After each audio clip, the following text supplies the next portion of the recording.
KIA है पश्चिम बंगाल चुनाव को लेके, जो उन्होंने मुबारकबाद की प्रधानमंत्री को? देखिए, जब ये मैंने खबर पढ़ी कि अमेरिका के प्रेसिडेंट डोनाल्ड ट्रंप ने वेस्ट बंगाल, पश्चिम बंगाल के जीत पर नरेंद्र मोदी जी को बधाई दी व्हाइट हाउस से, एक तो ये खबर झूठी है या व्हाइट हाउस ने गलत जानकारी के ऊपर बधाई दी। मुझे लगता है खबर झूठ फैलाई है। ये हमारा फेडरल डेमोक्रेसी का इंटरनल मैटर है। कल ग्राम पंचायत चुनाव में मोदी जीतेगा तो प्रेसिडेंट ट्रंप या मैक्रोन और ये सब लोग स्टारमर ये मोदी को बधाई देंगे? बीजेपी वाले को, आईटी सेल को समझना चाहिए उनको। सबसे पहले अमेरिका एक सबसे बड़ा डेमोक्रेटिक कंट्री है, भारत भी है। भारत में क्या चल रहा है डेमोक्रेसी के नाम पर, यह पूरे विश्व को पता है, लेकिन मजबूरी भी है। राहुल गांधी जी, उद्धव ठाकरे जी, ममता बनर्जी बार बार इस बारे में अपनी बात रखते आए हैं। इसलिए मैंने सिर्फ मेरा कर्तव्य है इस देश का नागरिक होने के बावजूद कि प्रेसिडेंट डोनाल्ड ट्रंप को करेक्ट करे। इस देश में, पश्चिम बंगाल में, तमिलनाडु में, आसाम में डेमोक्रेसी के नाम पर क्या खेल चल रहा है, ये विश्व को भी पता होना चाहिए। मैं ये नहीं मानूंगा कि मेरा ट्वीट डोनाल्ड ट्रंप ने पढ़ लिया और कुछ उसका ऊपर काम नहीं। मेरा कर्तव्य मैंने किया। देश के लाखों करोड़ों लोगों ने ये करना चाहिए कि डोनाल्ड ट्रंप एक राज्य के चुनाव, कोई पार्टी जीत जाती है किसी देश में, तो प्रेसिडेंट ऑफ अमेरिका, उनके पास कितने काम पड़े हैं। वो हॉर्मुज की समुद्र धुनी को खोलना है, उनके सामने बड़ा ईरान और इजराइल का युद्ध में उनको ध्यान देना है। हाँ, बहुत सी बातें हैं। तो वेस्ट बंगाल में मोदी जीत गया, यहाँ वो जीत गया, उसके ऊपर वो बधाई देगा। ये बीजेपी वाले मोदी जी की छवि खराब कर रहे हैं। सर, तमिलनाडु के गवर्नर अपॉर्चुनिटी नहीं दे रहे सबसे बड़ी बात को, ये टीवी है। एक देखो, टीवी के 108 एमएलए उनके चुनकर आए हैं। संविधान ये कहता है कि सबसे बड़ी पार्टी को सबसे पहले बुलाया जाता है और बहुमत सिद्ध करने का जो फ्लोर है वो विधानसभा है। महाराष्ट्र में कोश्यारी ने क्या बहुमत देखा था? जब सुबह का शपथ लिया था 5 बजे, और उसके बाद जब उद्धव जी ने जब इस्तीफा दिया तो कहाँ बहुमत देखा था उसमें? तो ये जो है भारतीय जनता पार्टी के जो एजेंट बैठे हैं राजभवन में, नाम तो लोक भवन किया है ना, नाम का लोक भवन है, लेकिन लोक भवन में लोगों की भावनाओं की, मतों की हत्या होती है। 108 वाले पार्टी को सबसे पहले बुलाना चाहिए, ये हमारा संविधान कहता है।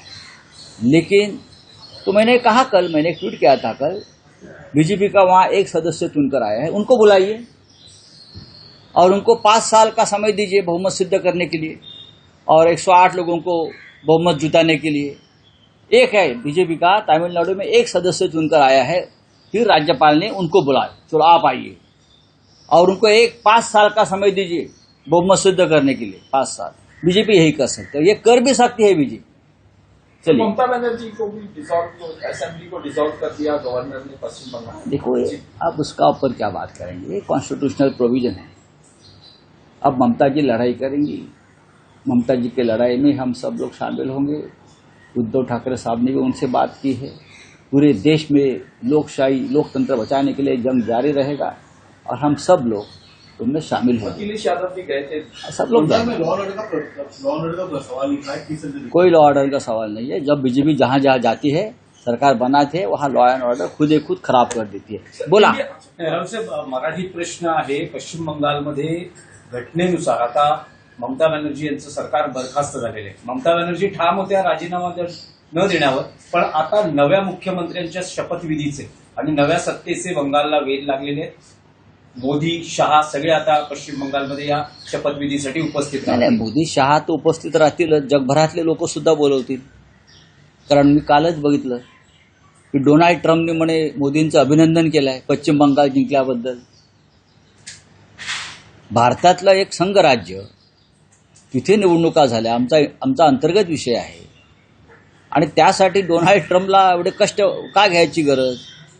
मुळात ती बातमी भारतीय जनता पक्षानं खोटी बातमी पसरवली की डोनाल्ड ट्रम्पने अभिनंदन केलं. कशा करता? पश्चिम बंगाल जिंकल्याबद्दल, आसाम जिंकल्याबद्दल. त्याच्यामुळे आज आम्ही डोनाल्ड ट्रम्पला एक इन्फॉर्मेशन दिलेली आहे एक्स पोस्टवर, त्यांना आम्ही टॅग केलं आहे की कोणत्या परिस्थितीमध्ये भारतातली लोकशाही शेवटचे आचके देते हे आम्ही आज सांगितलं. डोनाल्ड ट्रम्पला काय काम नाही का? त्याला ते हॉर्मोज पोर्ट खोलायचं आहे, समुद्रधुनी खोलायची आहे, त्याला अनेक गोष्टी करायच्या आहेत. आणि भारतामधल्या ग्रामपंचायत निवडणुका, जिल्हा परिषद निवडणुका, बरं, आणि महानगरपालिका निवडणुकात मोदी जिंकले म्हणून तिथून अभिनंदन करतायत. काय खेळ चाललाय, काय गंमत चालली आहे सगळी बाबा. तामिळनाडूतील सत्ता स्थापनेबाबत देखील आपण एक ट्विट केलेलं आहे. हो, आर्लेकर असं म्हणतायत की बहुमत दाखवा, मी आता शपथविधी नाही, त्यांनी त्यापेक्षा बहुमत दाखवा हा विषयच येत नाही या संविधानामध्ये. सगळ्यात मोठ्या पक्षाला तुम्ही सरकार स्थापनेसाठी बोलवायलाच पाहिजे असं संविधान सांगतं. आर्लेकर नावाचे जे राज्यपाल आहेत मूळचे गोव्यातले, तर लोकभवन नावाच्या जागेत ते बसतात, म्हणजे पूर्वीचं राजभवन, ते नावाचंच लोकभवन आहे. तिथे लोकभावनेचा कायम अपमान केला जातो. 108 आमदार ज्या पक्षाचे निवडून आले तो सर्वाधिक मोठा पक्ष आहे. बाकीच्या इतर पक्षांना 60 किंवा 65चा आकडा सुद्धा पार करता आलेला नाही. आमची भारतीय घटना सांगते की सर्वात मोठ्या पक्षाला सरकार स्थापनेसाठी आमंत्रण द्यायला पाहिजे. त्यांना साधं बहुमत आहे हे पण सांगतोय. साधं बहुमत आहे आणि बहुमत सिद्ध करण्याची जागा राजभवन नसून विधानसभा आहे. मग मिस्टर कोश्यारीला कशा करता तुम्ही हे केलं? कोश्यारींनी पहाटेचा शपथविधी कोणत्या आधारावर केला होता? अजित पवार आणि देवेंद्र फडणवीसांचा. कोश्यारींनी उद्धव ठाकरे यांनी राजीनामा दिल्यावर देवेंद्र फडणवीस यांना कोणत्या आधारावर सरकार स्थापनेसाठी बोलवलं? बहुमत बघितलं होतं का? बहुमत कुठे सिद्ध होतं? बहुमत विधानसभेत सिद्ध होतं. आर्लेकरांना, राज्यपालांना कोणीतरी संविधानाचे धडे दिले पाहिजेत जाऊन.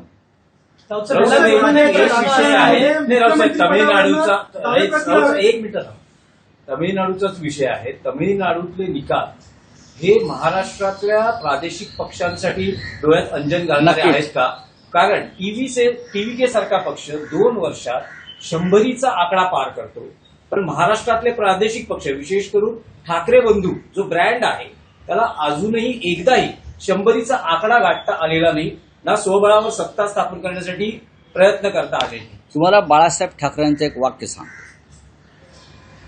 हिंदुहृदय सम्राट यावर नेहमी बोलायचे, दक्षिणात्यांची जात्यंधता जोपर्यंत आपल्या अंगामध्ये भिनत नाही तोपर्यंत महाराष्ट्रामध्ये काहीही क्रांतिकारक घडणार नाही.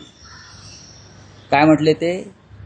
कडवटपणा. जात्यंधता, कडवटपणा नाही बोलले, जात्यंधता. दक्षिणात्यांची जात्यंधता आणि मुसलमानांची धर्मांधता हे त्यांचं खरं वाक्य आहे. जोपर्यंत मराठी माणसाच्या अंगात भिनत नाही तोपर्यंत महाराष्ट्रामध्ये असे निकाल लागणार नाहीत. महाराष्ट्र हा पुरोगामी आहे असं आपण म्हणतो. महाराष्ट्र हा प्रत्येक पाऊल जपून टाकतो. आता टीव्हीके नावाचे काय पक्ष आला, काय त्याला आगापिछा आहे का? आगापिछा आहे का? एक कलाकार आहे, पक्ष उभा केला, लोकांनी मतदान केलं, त्याला काय विचार आहे? त्याला काय आकार आहे का? उकार आहे? नाही. M.K. स्टॅलिन हे उत्तम काम करत होते, उत्तम मुख्यमंत्री होते, तरी लोकांनी त्यांचा पराभव केला आणि टीव्हीकेला दिलं. ती वाऱ्यावरची वरात असते, पण टीव्हीके सुद्धा एक रिजनल पार्टी, ती काय राष्ट्रीय पार्टी नाही. पण भाऊसाहेब, त्यामध्ये प्रतिवाद असा करता येईल की फक्त टीव्हीके नाही, आम आदमी पार्टीने दिल्लीत केलं, पंजाबमध्ये केलं, पंजाबमध्ये स्वबळावर सत्ता आणली, दिल्लीमध्ये सुद्धा 2 वेळा त्यांचं सरकार आलं. ते तर जात्यंध नाही, त्यांनी तर विकासाचं मॉडेल आणलं.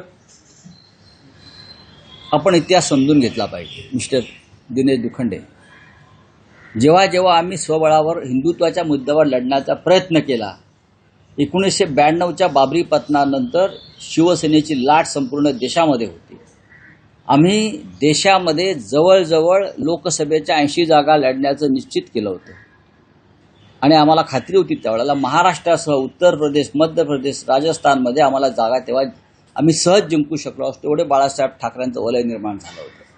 पण अटल बिहारी वाजपेयी यांचा फोन आला बाळासाहेबांना. त्यांनी बाळासाहेबांना विनंती केली, तुम्ही जर लढलात हिंदुत्वाच्या मुद्द्यावर, आज तुमचं प्रचंड वलय निर्माण झालं आहे, तर भारतीय जनता पक्ष आणि आपल्यामध्ये हिंदुत्वाची मतं विभागली जातील बाळासाहेब. तेव्हा बाळासाहेबांनी मोठ्या मनानं असं सांगितलं आम्हाला सगळ्यांना की आपण अटलजींचं मान्य केलं पाहिजे की आपल्याला भारतीय जनता पक्षाला हिंदुत्वाच्या मुद्द्यावर त्रास होईल अशी भूमिका आपण घेता कामा नये. तेव्हा आमच्या देशभरामध्ये 25 ते 30 खासदार निवडून आले असते. असं वातावरण 92 साली होतं. बाबरी पतनानंतर बाळासाहेब ठाकरे हिंदुहृदय सम्राट म्हणून शिखरावर गेले होते.